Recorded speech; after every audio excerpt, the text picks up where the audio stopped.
দেখুন, আজকে প্রয়াগে যে মহাকুম্ভ 144 বছর পরে, যার যে ধর্মীয় যে সনাতনী যে ধর্ম, সেই ধর্ম রক্ষার্থে বা মানুষ পুণ্য তীর্থ হিসাবে সেই জায়গায় গিয়ে তারা পুণ্য স্নান করছে। এবার সেই জায়গায় দাঁড়িয়ে এই রাজ্যের মুখ্যমন্ত্রী, যিনি কিনা ছোট ছোট পুজো, সেই পুজোতে মানুষ মরে, যে তার রক্ষণাবেক্ষণ করতে পারে না, সে তার দিকে ইস্যু তুলছে, বলছে ওটা মৃত্যু কুম্ভ।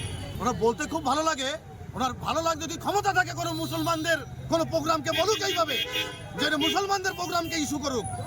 হিন্দুদের উপর বলতে খুব আনন্দ লাগে না, হিন্দুদের কোনো কিছু বলে না, তার জন্য আপনি যা খুশি তাই বলবেন হিন্দুদের উপরে।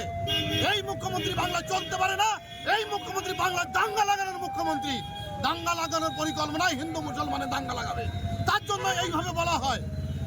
এটা আমরা মানব না, সনাতনীরা এটা মানতে পারবে না। এখানে উনি মহাকুম্ভকে কি বলছে, ওখানে মৃত্যু কুম্ভ, আর বলছে ওটা ব্যবসা, ধর্মীয় স্থানে ব্যবসা তৈরি করছে। তাহলে উনি কি করছে যেসব জায়গাগুলোকে? আগে নিজেকে প্রশ্ন করুন মাননীয় মুখ্যমন্ত্রী, নিজেকে প্রশ্ন করে তারপরে হিন্দু ধর্মের উপর আঘাত করুক, তবে বুঝবো উনি মুখ্যমন্ত্রী। পারুক না অন্য ধর্মকে আঘাত করে?